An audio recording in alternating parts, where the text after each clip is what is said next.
Hey everyone, welcome to Live Kindly. My name is Nicole, also known on YouTube as Nikki Vegan, and in today's video we're going to be making a vegan version of my grandma's classic Norwegian Christmas cookies.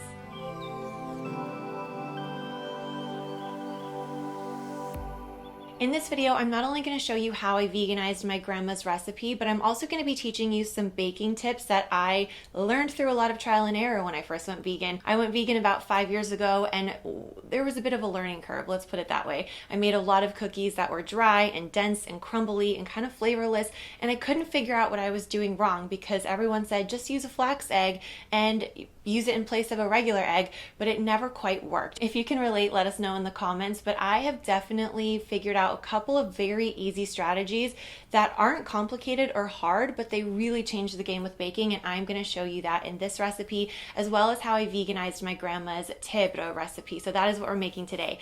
Tebrød, it literally means tea bread in Norwegian. It's kind of a cross between a shortbread and a biscotti, so it's kind of crispy, crunchy on the outside and flaky and buttery on the inside. Not too sweet, goes so well with coffee or a hot chocolate, and it really makes the kitchen smell amazing when you're baking them.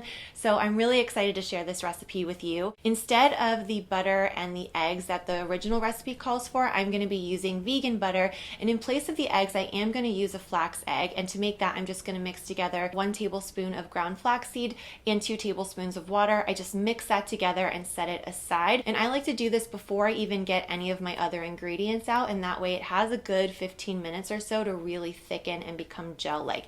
Now the reason that a flax egg is useful is because it's made up of the same components that a chicken's egg is. So a chicken's egg is liquid, fat, and protein, and by combining the ground flaxseed with the water, we also have a concoction that is liquid, fat, and protein. So it's going to work in the same way that an egg would to bind. But eggs don't just bind in recipes, they also add lift. So if you've ever tried to veganize a recipe and you've only swapped out the flax egg for the chicken's egg and you ended up with something that was really dense, this is because you also need something that is going to provide that lift that a chicken's egg would. So in addition to the flax egg, I also boosted the baking powder just a little bit, not too much, but that is going to work in conjunction with the flax egg to create both bind and lift, so we don't have to use any chicken's eggs at all. So once I've made my flax egg and I've gotten all my other ingredients, we're ready to bake, so let's get to it. The first thing we're going to do is start with some vegan butter. Now I recommend using sticks instead of tubs if possible. I find that the sticks are a lot better for baking, and you do also want to make sure that this is nice and softened. You don't want it to be melted because that will mean that too much of the moisture has evaporated from it and it will make a crispier, harder cookie. But you do want it to be soft enough to where you can easily cream the butter and the sugar together and create a really nice texture, because that step really is the most important part, as you will see later on. So I'm adding the vegan butter to a mixing bowl along with half of a cup of sugar. And what I'm gonna do is actually mix this by hand the old-fashioned way, the way my grandma taught me, and basically just press the butter down against the side of the bowl. I actually like to pick up the bowl, and what this does is it basically presses the sugar into the butter, and because it's granular, it will kind of break it up, it will aerate it a little bit, and it will transform this stick of butter into something that is really soft and fluffy. I would kind of just mix it all together, and then once all of the sugar was kind of absorbed into the butter, I would just stop. And I would say, okay, Grandma, next, what am I gonna do next? And she was like, no, that's not done. It needs to not just be incorporated, but it actually needs to be fluffy. My grandma used to say that you have to put some elbow grease into it, which basically means you have to keep stirring. You're literally put some elbow grease into it. And it creates that cookie that has that kind of crispy outside, but that, you know, that tender inside that is really nice. And these are gonna be crispy, almost biscotti-like, not quite as crunchy as biscotti, but they're crispy on the outside. And they will be crunchy, but you still want them to have kind of that shortbready, buttery tenderness on the inside, and really focusing on this step will ensure that that is achieved. My flax egg has thickened considerably, so I'm just gonna go ahead and add this to my butter and sugar mixture. Growing up, my grandma made so many different kinds of Christmas cookies. She always had serinekaker, which is also very similar to this one. It's a round butter cookie that has almonds on top. There was often tebrød, like the one we have here, and also just like chocolate chip cookies. She made these coconut macaroons. She made a lot of Christmas cookies because we always had people stopping by for coffee, and it was nice to be able to have cookies kind of ready for whenever they did around the holidays. So I have very fond memories baking Christmas cookies with my grandma and also sneaking a lot of Christmas cookies behind my grandma's back. To finish the wet ingredients, we're gonna add some almond extract. Now, almond extract is delicious, but it's very potent and it's much stronger than vanilla extract, for example. So you really only need a few drops to create a really nice flavor profile in these cookies. And because I like to top these cookies with some sliced almonds, which is very traditionally Scandinavian, Norwegian desserts, they all have this going on top. I like to kind of complement that with a touch of almond extract. So I'm gonna add that to the wet ingredients. Side note, if you haven't put a few drops of almond extract in your morning oatmeal, I don't know what you're doing with your life. This needs to happen immediately for you, okay? Just trust me. Okay, so I'm just gonna mix this together. When I was a kid, I loved sifting flour. I thought this was so fun because it looks like snow, especially around the holidays. It's just fun. All right, and then all we have to do is combine the dry ingredients into the wet ingredients, and that's it. And once all of the flour is incorporated and it's about 80% of the way combined and nice and shaggy, I will go in with my hands and I will knead for about a minute. So what I do is I basically gather the dough into a ball and I squeeze it, I kind of press it together until it holds a ball shape, kind of like this, but it has a bit of a powderiness to it. It's not like a cohesive, nice dough yet. So what I will do is just knead it directly into the bowl. And so I will use the palm of my hand and press down into it. And then using my fingers, I kind of pull it back up and rotate it a quarter of the way. And then I will press back into it again.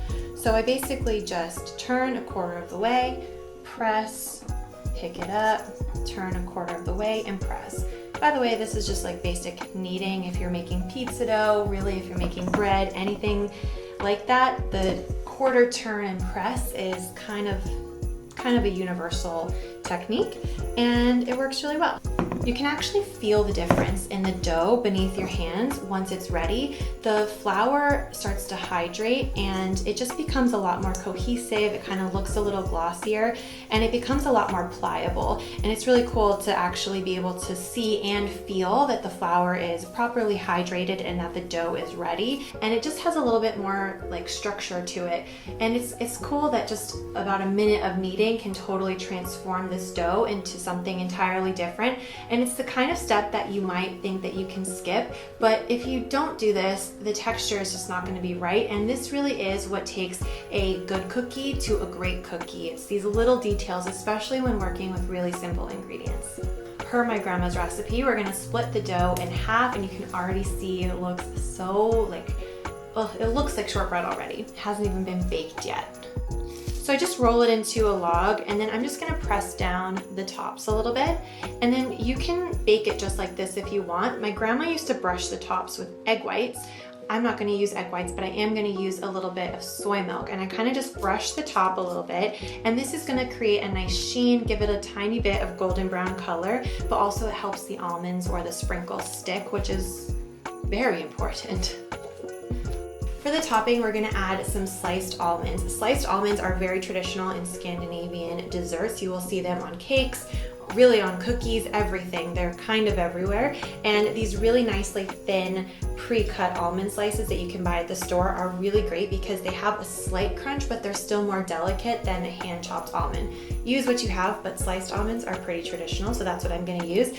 And my grandma actually also used to put some sprinkles on top. I don't know if that's traditional. I've seen one recipe online in Norwegian that has sprinkles on top too, so I guess she wasn't the only one who came up with that idea, but I always felt like it was because, we were kids and we love sprinkles. So you can top these with whatever you want, but I'm gonna do some with almonds and some with some vegan sprinkles. Okay, so these are gonna bake in the oven until they are nice and crispy on the outside, and then we're gonna let them cool and slice them into sticks and then bake them one more time so that they get nice and crispy, kind of like a biscotti. Oh, it smells so good. I'm so excited. My kitchen smells just the way it did when I was making Christmas cookies with my grandma growing up. It is such a Christmassy, cozy scent and smell and feeling, and I can't wait for you guys to experience it at home and to try these cookies. I'm gonna do a little taste test so I can really explain as if I don't know what they taste like. Gotta do a taste test, right? Guys, so good.